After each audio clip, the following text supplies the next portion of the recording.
Hi friends, बहुत बहुत स्वागत है आपका एसएसएमपीजी के चैनल पर। आज की वीडियो मैं लेकर आया हूँ रेलवे ग्रुप डी में पूछे गए 200 प्रश्न जो बहुत ही इंपॉर्टेंट है और एग्जाम में पूछे गए हैं। तो देर ना करते हम शुरू करते हैं। पहला प्रश्न है हमारा, प्रकाश की गति निर्वात में कितनी होती है? प्रकाश की गति दोस्तों निर्वात में होती है 3 × 10⁻⁸ प्रति सेकेंड। ठीक है, निर्वात में इसकी प्रकाश की गति सबसे ज़्यादा होती है। ठीक है, उसके बाद पानी में होती है। ठीक है, विद्युत धारा की ऐसा इकाई क्या है? तो एम्पियर है। आगे, शक्ति की ऐसा इकाई क्या होती है? वाट होती है। और कार्य का ऐसा मात्रक जूल है। दाब की ऐसा इकाई क्या है? पास्कल। और बल बराबर क्या होता है? द्रव्यमान इंटू त्वरण, यानी कि F बराबर m इंटू ए। ठीक है, ये बल का सूत्र है, फॉर्मूला है। ध्वनि तरंग कैसी होती है? वो अनुदैर्ध्य तरंग होती है। और मानव कान की सर्वसीमा क्या है? वो होती है दोस्तों 20,000 हर्ट्ज से 20 हर्ट्ज से 20,000 हर्ट्ज तक।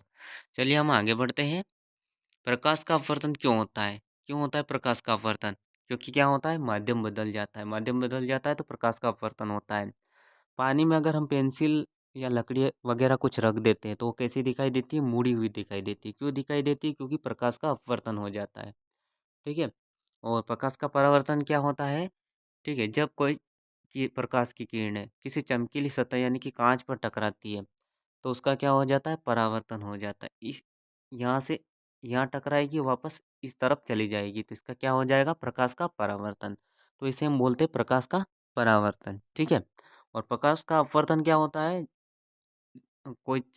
उसका क्या हो जाता है? उसका माध्यम बदल जाता है, यानी कि यहाँ से प्रकाश पड़ता है और ये वस्तु कैसी हो जाती है? ऐसे हो जाती है। ठीक है, तो उसका माध्यम क्या हो जाता है? बदल जाता है। ठीक है, आगे बढ़ते हैं हम। अवतल दर्पण का उपयोग कहाँ होता है? तो सेविंग में होता है। और उत्तल दर्पण में प्रतिबिंब कैसा होता है? आभासी व सीधा होता है।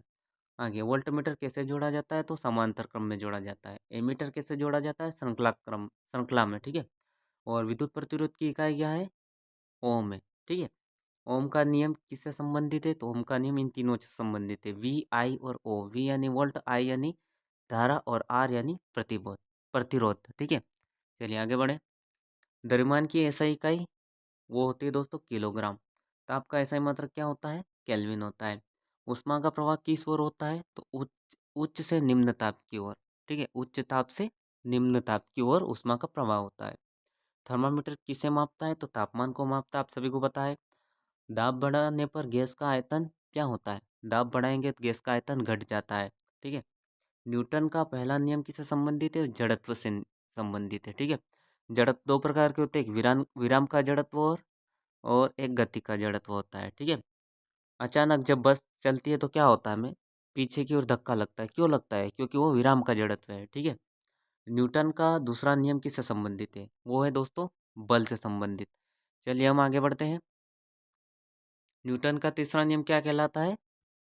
क्रिया बराबर प्रतिक्रिया, यानी प्रत्येक क्रिया के बदले प्रतिक्रिया होती है। जब हम कुएं से पानी खींचते हैं, ठीक है, तो किससे खींचते हैं? नेज बाल्टी से खींचते हैं। ठीक है, तो क्या होता है? जब रस्सी टूट जाती है तो हम पीछे की ओर गिर जाते हैं।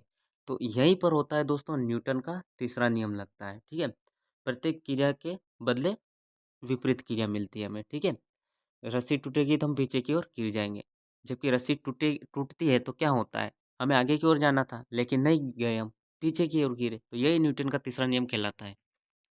चलिए आगे बढ़ते हैं हम। न्यूटन का तीसरा नियम हो गया हमारा। अब आगे बढ़ते हैं हम। विद्युत शक्ति का सूत्र क्या है? विद्युत शक्ति का सूत्र होता है दोस्तों P बराबर VI। ठीक है, चुंबक के कितने ध्रुव होते हैं? दो ध्रुव होते हैं, N और S। ठीक है, आगे बढ़ते हैं। समान ध्रुवों में क्या होता है? विकर्षण होता है। विकर्षण यानी कि दूर जाते हैं। अगर एन एन को मिलाएंगे, ठीक है, नॉर्थ पोल को नॉर्थ से ही मिलाएंगे तो क्या होगा? ये दोनों दूर हट जाएंगे। ठीक है, और एस को मिलाएंगे तो ये भी दूर हट जाएंगे। ठीक है, आगे बढ़ते हैं हम।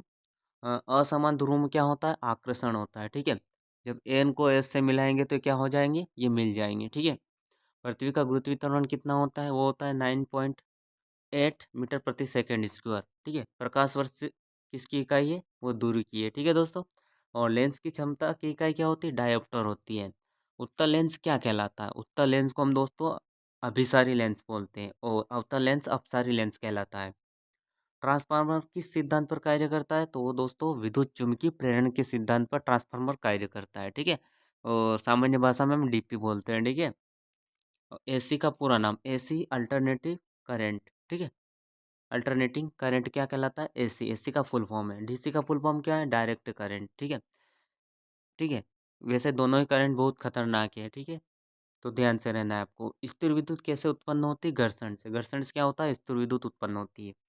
रडार किस तरंग का प्रयोग करता है? रडार रेडियो तरंग का प्रयोग करता है। ध्वनि का वेग सबसे अधिक कहाँ होता है? ध्वनि यानी कि आवाज, इसका वेग कहाँ सबसे ज्यादा होता है? ठोस में सबसे ज्यादा होता है।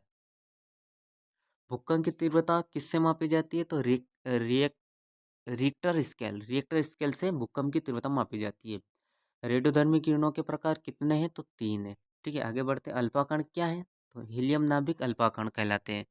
ठीक है, फिर आगे बढ़ते हैं। बीटा कण क्या है? तो बीटा कण इलेक्ट्रॉन कहलाते हैं।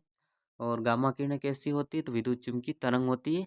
आगे बढ़ते हैं। ताप बढ़ाने पर प्रतिरोध पर क्या प्रभाव पड़ेगा? प्रतिरोध बढ़ेगा। ताप बढ़ाएंगे तो क्या होगा? प्रतिरोध बढ़ेगा। और ताप कम करेंगे तो प्रतिरोध कम होगा। ऊष्मा संचरण के तरीके कितने हैं? 3 है। चालन किस माध्यम में होता है? चालन ठोस माध्यम में होता है। संवहन किस में होता है? वो द्रव गैस, दोनों में संवहन होता है। विकिरण किस में होता है? तो निर्वात। निर्वात में क्या होता है? विकिरण होता है। ध्वनि की तीक्ष्णता किस पर निर्भर करती है? तो आवृत्ति पर करती है। ठीक है दोस्तों, आगे बढ़ते हैं हम। डेसिबल किसकी इकाई? तो ध्वनि तीव्रता की। ठीक है, और 120 100 90 90 डेसिबल अगर व्यक्ति कोई आवाज़ सुनेगा, ठीक है, 90 डेसिबल तक की आवाज़ अगर कोई व्यक्ति सुनेगा तो वह बहरा हो जाएगा। और इससे अगर ज़्यादा सुनेगा तो क्या हो जाएगा? उसके कान के पर्दे फट जाएंगे और व्यक्ति की मृत्यु भी हो सकती है। ठीक है, तो ध्यान रखना है आपको। डेसिबल हो गया हमारा। विद्युत आवेश की इकाई क्या है? विद्युत आवेश की इकाई दोस्तों कूलाम होता है।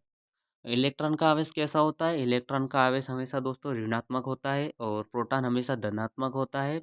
न्यूट्रॉन पर आवेश कितना होता है? न्यूट्रॉन पर शून्य आवेश रहता है। ठीक है, लेजर प्रकाश कैसा होता है? वो एक वर्णीय होता है। ठीक है, ऊर्जा की व्यावसायिक इकाई क्या है? तो किलोवाट घंटा। ठीक है, सौर ऊर्जा का स्रोत क्या है? सौर ऊर्जा का स्रोत सूर्य है। सौर ऊर्जा हमें सूर्य से ही मिलती है। तापमान का न्यूनतम मान क्या है? 0 केल्विन। ठीक है, तापमान का न्यूनतम मान क्या कहलाता है? 0 केल्विन कहलाता है। द्रव्यमान और भार में अंतर किस कारण है? तो वो गुरुत्वाकर्षण।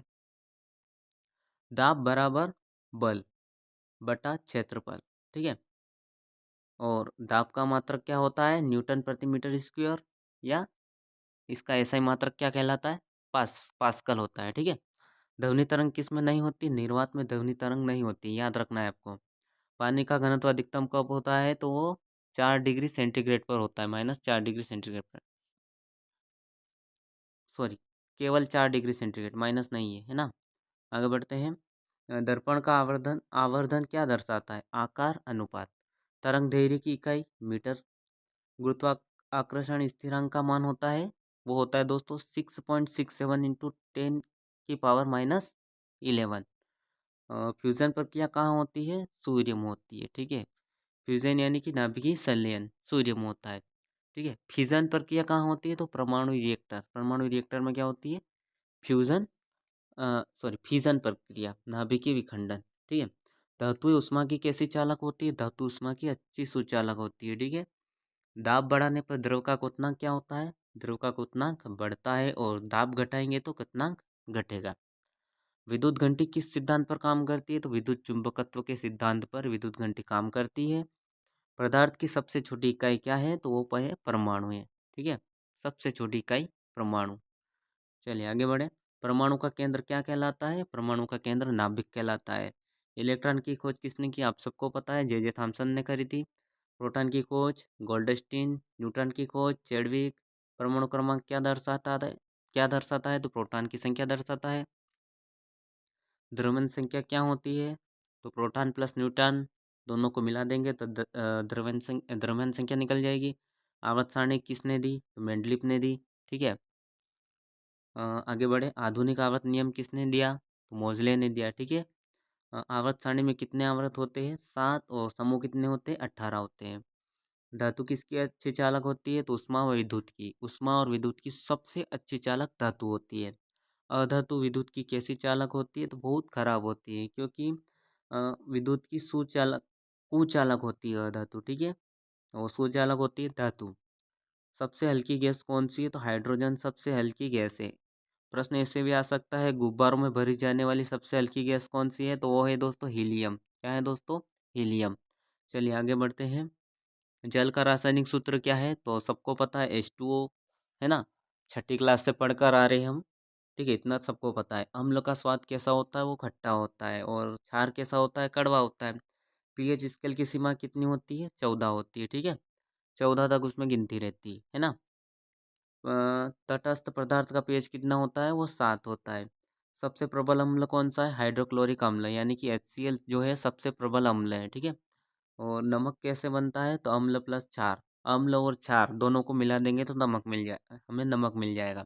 दहन क्रिया क्या होती है? ऑक्सीजन के साथ अभिक्रिया। ऑक्सीजन के साथ अभिक्रिया होगी तो दहन क्रिया हो जाएगी, ठीक है? ऑक्सीकरण क्या है? तो ऑक्सीजन का हम योग करते हैं तो क्या मिलेगा हमें? ऑक्सीकरण। अपचयन ऑक्सीजन का अपसारण, ठीक है? जंग लगना कौन सी क्रिया है? तो ऑक्सीकरण है। जंग लगेगी, ठीक है? कौन सी जंग?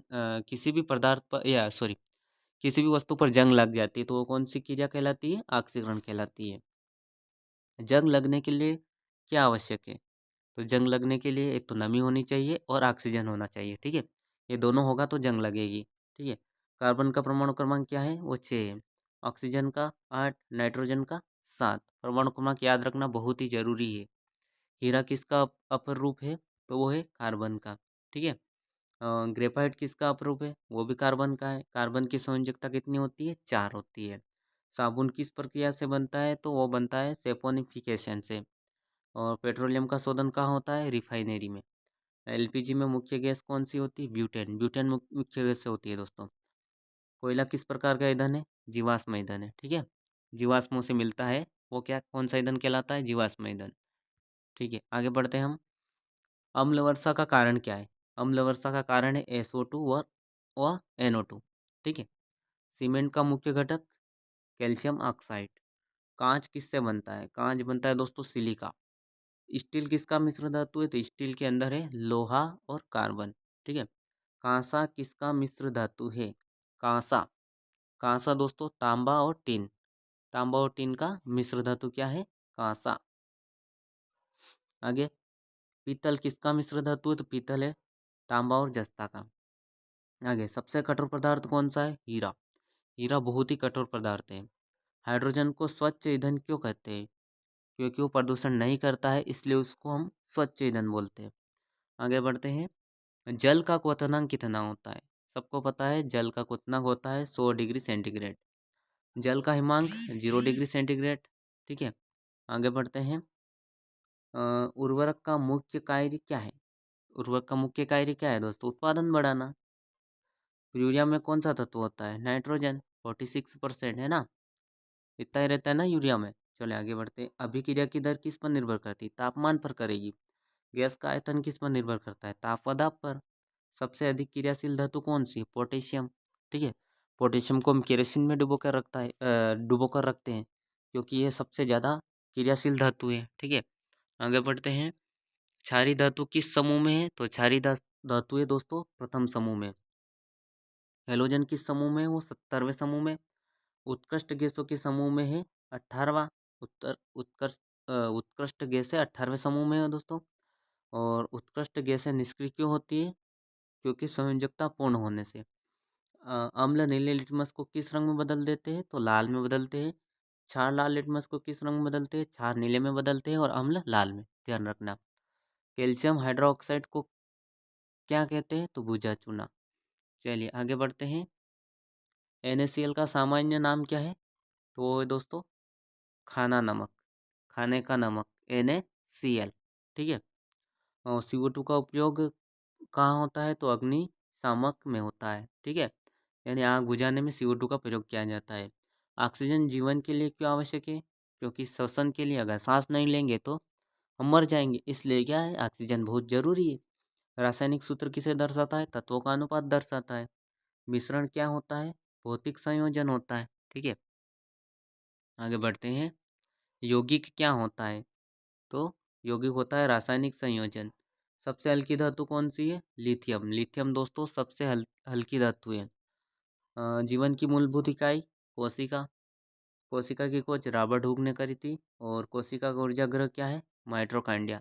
ठीक है, कोशिका का पावर हाउस किसे कहा जाता है? माइटोकॉन्ड्रिया को कहा जाता है।